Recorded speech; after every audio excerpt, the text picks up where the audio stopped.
ওম শান্তি। আজকের মুরলি 29 ডিসেম্বর 2023।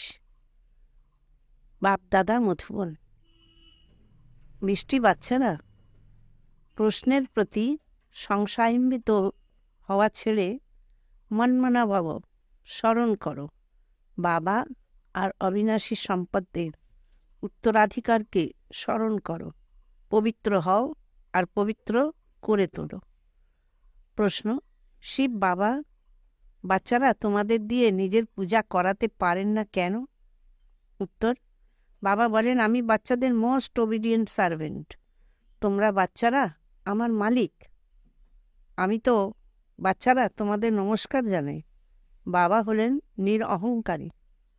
বাচ্চাদেরও বাবার মতন হতে হবে। আমি তোমাদের অর্থাৎ বাচ্চাদের দিয়ে নিজের পূজা কিভাবে করাবো?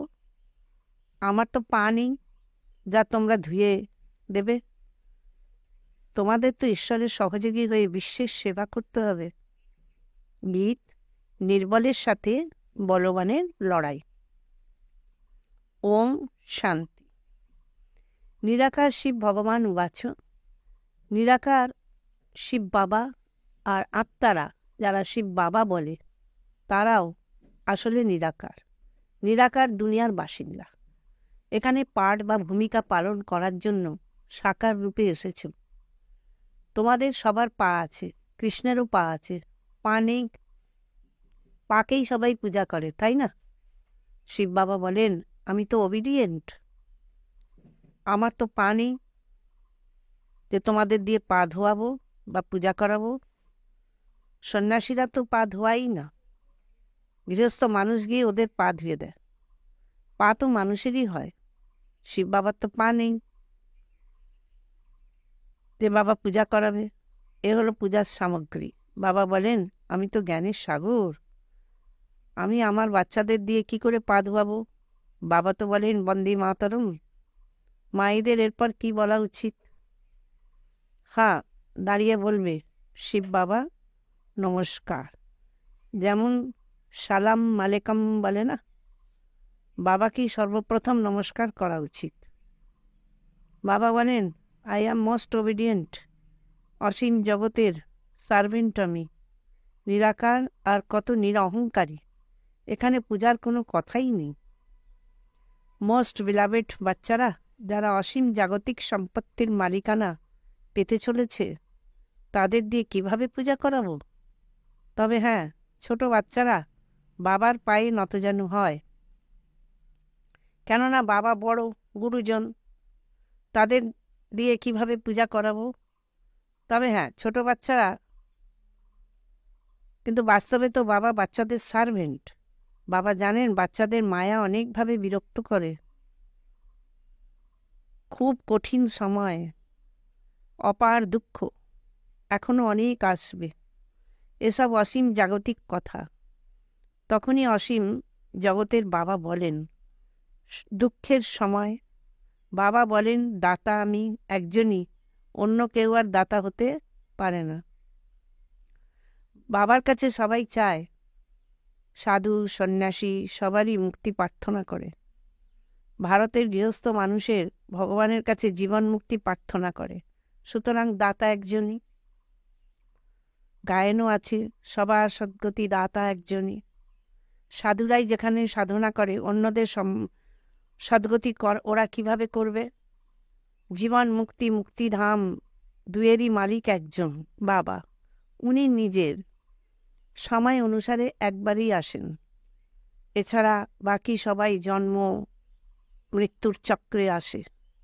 ইনি একবারই আসেন। রাবণ রাজ্য শেষ হয়ে যায়, তার আগে আসেন না। ড্রামার পার্টি নেই। সুতরাং বাবা বলেন, তোমরা আমার দ্বারাই আমাকে চিনতে পারো। মানুষ জানে না, তাই সর্বব্যাপী বলে দেয়। এখন তো রাবণ রাজ্য, ভারতবাসীরাই রাবণকে জ্বালায়। অতএব এটাই প্রমাণ করা হয় যে ভারতে রাবণ রাজ্যই, আবার রাম রাজ্যও ভারতে। এসব কথা রামরাজ্য স্থাপনকারীরাই বোঝাতে পারে কিভাবে রাবণ রাজা হয়। এসব কথায় এসে বাবা এসে বোঝান, নিরাকার শিব ভগবান উবাচ, আত্মাকে শিব বলা যায় না, আত্মারা সব শালিগ্রাম, শিব একজনকেই বলা হয়। শালিগ্রাম তো অনেক আছে। এ হলো রুদ্র জ্ঞান যজ্ঞ। ওরা ব্রাহ্মণরা যজ্ঞ রচনা করে, সেখানে একটা বড় শিবলিঙ্গ আর ছোট ছোট শালিগ্রাম বানিয়ে পূজা করে। দেবতাদের পূজা তো প্রতি বছরই হয়। এখানে প্রতিদিন মাটির মূর্তি তৈরি করে তার পূজা করে। রুদ্রের অনেক মহিমা। শালিগ্রাম কারা সে তো ওরা জানে না। তোমরা শিবশক্তি সেনা, পতিতদের পবিত্র করে তোলো। শিবের পূজা তো হয়, শালগ্রাম কোথায় পাবে? তাই অনেক মানুষ রুদ্র যজ্ঞ রচনা করেন, শালিগ্রাম পূজা করে। শিব বাবার সাথে বাচ্চারাও পরিশ্রম করছে।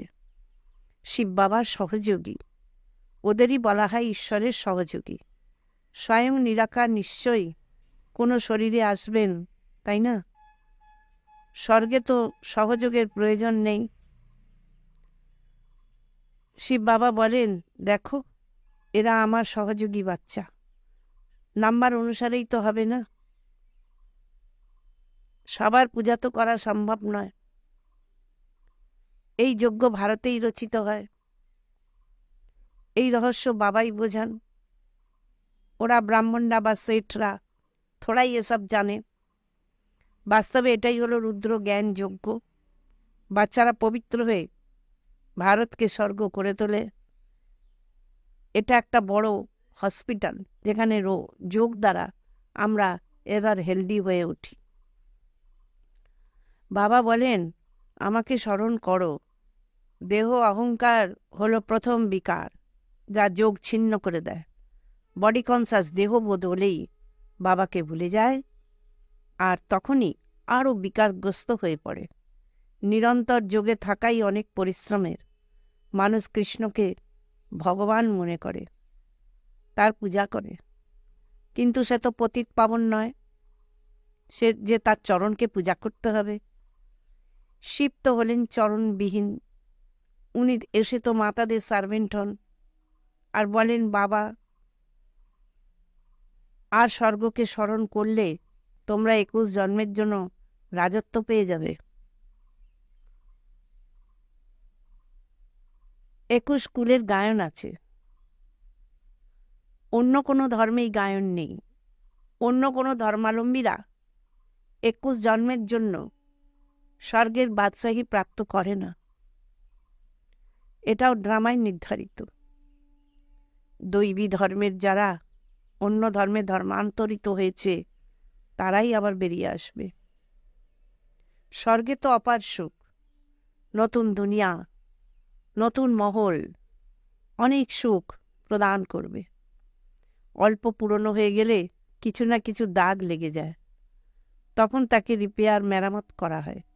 যেমন বাবার অপরাম্পর মহিমা, ঠিক তেমনি মহিমা স্বর্গের, যার মালিক হওয়ার জন্য তোমরা পুরুষার্থ করছো। আর কেউ স্বর্গের মালিক বানাতে পারে না। তোমরা বাচ্চারা জানো বিনাশের সিন দৃশ্যাবলী কতখানি বেদনাদায়ক। তার আগেই বাবার অবিনাশী উত্তরাধিকার গ্রহণ করা উচিত।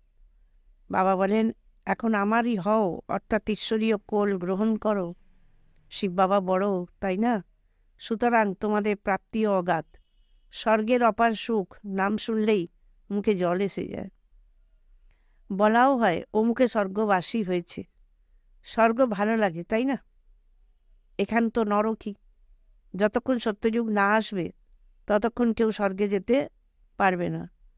বাবা বোঝান, এই জগদম্মা গিয়ে স্বর্গের মহারানী লক্ষ্মী হন। তারপর বাচ্চারা নম্বর অনুসারে পদ প্রাপ্ত করে। মাম্মা বাবা ব্রহ্মা অনেক বেশি পুরুষার্থ করেন। রাজত্ব তো ওখানে বাচ্চারাই করবে, তাই না? শুধুমাত্র লক্ষ্মী নারায়ণ তো করবে না। বাবা এসেই মানুষ থেকে দেবতা করে তোলেন, শিক্ষা প্রদান করেন। যদিও বলে কৃষ্ণ দেবতা করে তোলে, কিন্তু তাকেও তো দাপরে নিয়ে গেছে। দাপরে তো দেবতারা থাকে না। সন্ন্যাসীরা বলতে পারবেন না যে আমরা স্বর্গে যাওয়ার পথ বলে দিই। তার জন্য তো ভগবানকে প্রয়োজন। বলাও হয় মুক্তি, জীবন মুক্তি আর কলিযুগের শেষে গিয়ে খুলবে। জীবন মুক্তির দ্বার শেষে গিয়ে খুলবে। এ হলো রুদ্র জ্ঞান যজ্ঞ। আমি হলাম শিব, রুদ্র আর এরা হলো শালিগ্রাম। এরা সবাই শরীরদারি। আমি শরীরকে লোন নিয়েছি। এরা সবাই ব্রাহ্মণ। ব্রাহ্মণ ছাড়া এই জ্ঞান কারোর হয় না, শূদ্রেরও হয় না। সত্যযুগে দেবতারা পারস বুদ্ধি অর্থাৎ দিব্য বুদ্ধি ছিল, যে কথা বাবা এখন এসে বলেন। সন্ন্যাসীরা কাউকে পারস বুদ্ধি করে তুলতে পারে না, যদিও নিজেরা পবিত্র থাকে কিন্তু রোগগ্রস্ত হয়। স্বর্গে কেউ রোগগ্রস্ত হয় না, ওখানে তো অপার সুখ। তাই বাবা বলেন সম্পূর্ণ পুরুষার্থ করো, রেশ হয় না। এ হলো রুদ্রমালা গাঁথার রেশ। আমি আত্মাকে যোগের দৌড় লাগাতে হবে। যত যোগযুক্ত হবে বোঝা যাবে যে দ্রুত দৌড়াচ্ছে, তার বিকর্ম বিনাশ হতে থাকবে। তোমরা উঠতে বসতে চলতে ফিরতেও যাত্রাপথে আছো। বুদ্ধি যোগ দ্বারা এ হলো এক সুন্দর যাত্রা। তোমরা বলো স্বর্গের এমন সুখ প্রাপ্তির জন্য কেউ পবিত্র থাকবো না। মায়া আমাদের কোনো না কোনোভাবেই টলাতে পারবে না। প্রতিজ্ঞাবদ্ধ হতে হয়। অন্তিম জন্ম, মরতে তো হবেই। তবে কেন বাবার কাছ থেকে অবিনাশী বর্ষা গ্রহণ করবে না? অসংখ্য বাচ্চা বাবার, প্রজাপিতা তিনি নিশ্চয়ই নতুন সৃষ্টি রচনা করবেন। নতুন রচনা হয় ব্রাহ্মণদের। ব্রাহ্মণরা হলো রুহানি সোশ্যাল ওয়ার্কার। দেবতারা তো প্রারব্ধ ভোগ করে। তোমরা ভারতের জন্য সার্ভিস করো, তাই তোমাদের স্বর্গের মালিক হও। ভারতের সার্ভিস করা মানেই সবার সার্ভিস করা। সুতরাং এ হলো রুদ্র জ্ঞান যজ্ঞ। রুদ্র শিবকে বলা হয় নাকি কৃষ্ণকে? কৃষ্ণ তো সত্যযুগের প্রিন্স, ওখানে এই যজ্ঞ ইত্যাদি হয় না। এখন হলো রাবণ রাজ্য, এ শেষ হয়ে যাবে। তারপর আবার কখনো রাবণ তৈরি হবে না। বাবা এসেই এই শিকল থেকে মুক্ত করেন। এই ব্রহ্মাণ্ডকেও শিকল থেকে মুক্ত করছেন, তাই না? শাস্ত্র পড়তে পড়তে কি অবস্থা হয়েছিল। তাই বাবা বলছেন এখন আমাকে স্মরণ করো। যাদের বাবাকে স্মরণ করার সাহস নেই, পবিত্র থাকে না, তারা অপ্রয়োজনীয় প্রশ্ন করতে থাকে। বাবা বলেন মনমানা বাবা, যদি কোনো বিষয়ে নিজেকে দিশেহারা মনে হয় তবে সেই বিষয় থেকে সরে এসো। মনমানা ভাব। এখন নয় যে প্রশ্নের রেসপন্স না পেয়েই পড়া ছেড়েই দেব। বলে ভগবান আছে যখন, তখন রেসপন্স কেন করবে না?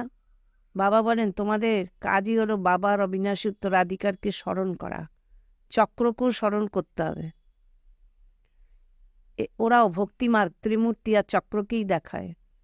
লিখে থাকে সত্যমেব জয়তে, কিন্তু কিছু অর্থই বোঝে না।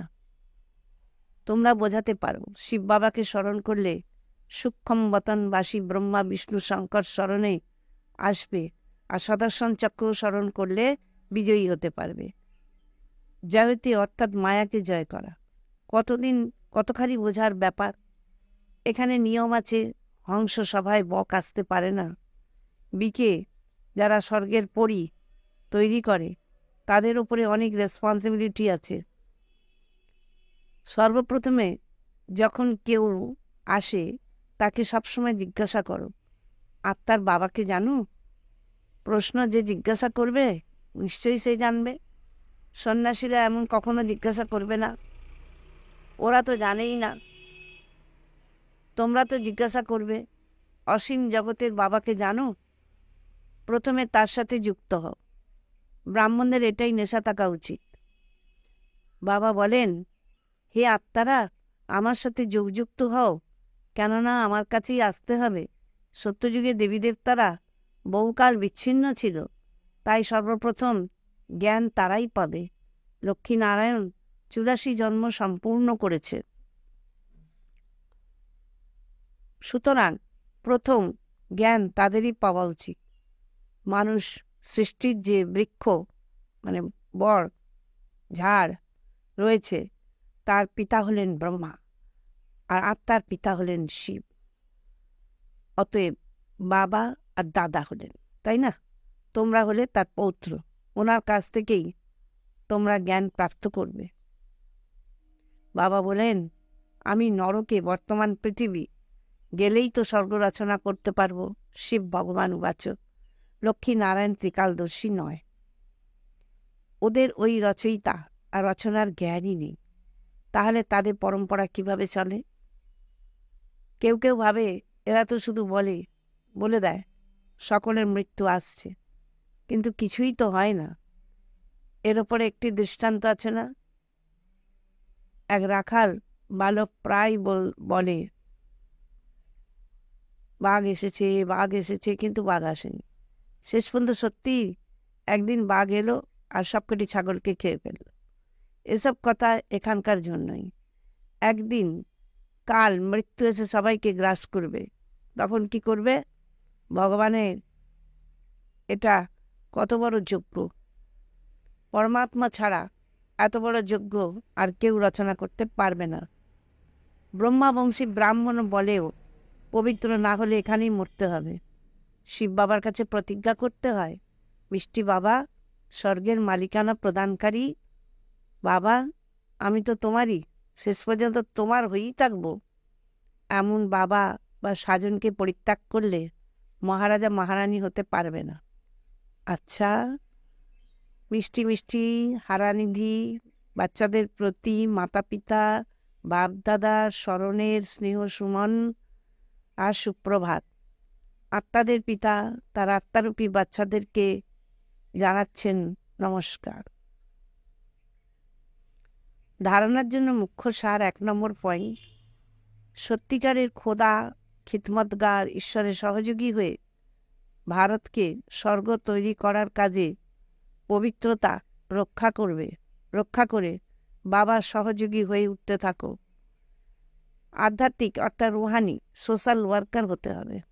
2 নম্বর, কোনো প্রকারের প্রশ্নে সংশয়ান্বিত হয়ে পড়াশোনা ছেড়ে দেওয়া উচিত না। প্রশ্নকে ছেড়ে বাবা আর অবিনাশী উত্তরাধিকারকে স্মরণ করতে হবে। বরদান, সীমিত জগতের থেকে ঊর্ধ্বে থেকে সকলকে আপন ভাবের অনুভূতি করানো অনুভবের প্রতিমূর্তি ভব। যেমন সকলের মন থেকে বেরিয়ে আসে আমার বাবা, ঠিক সেই রকম সকলের মন থেকে আসা এ হলেন আমার। অসীম জাগতিক ভাই বা বোন বা দিদি দাদি যেখানেই থাকো না কেন, অসীম সেবার নিমিত্ত হও। সীমিত জগতের ঊর্ধ্বে থেকে অসীমিতের ভাবনা, অসীমিতের কামনা রাখো। এটাই হলো ফলো ফাদার করা। এখন এর প্র্যাকটিক্যাল অনুভব করো আর করাও। এমনিতেই অনুভবী বয়স্ক মানুষকে পিতাজি, বাবা, কাকাজি বলা হয়। সেই রকম অসীম জগতের অনুভবী অর্থাৎ সকলকে আপন অনুভব করাবে। স্লোগান, উপরাম স্থিতির দ্বারা উর্তিকলায় উঠতে থাকো, তবে কর্মরূপী ভালোবাসার বন্ধনে ফাঁসবে না। ওম শান্তি। আজকের শ্রীমত 38 নম্বর, বাবার ভাণ্ডার থেকে যা পাওয়া যাবে সেটাতে সর্বদা সন্তুষ্ট থাকতে হবে। দিব্যগুণ 38 নম্বর, নির্লিপ্ত ভাব। অবগুণ 38 নম্বর, অবগুণ দেখার বৃত্তি।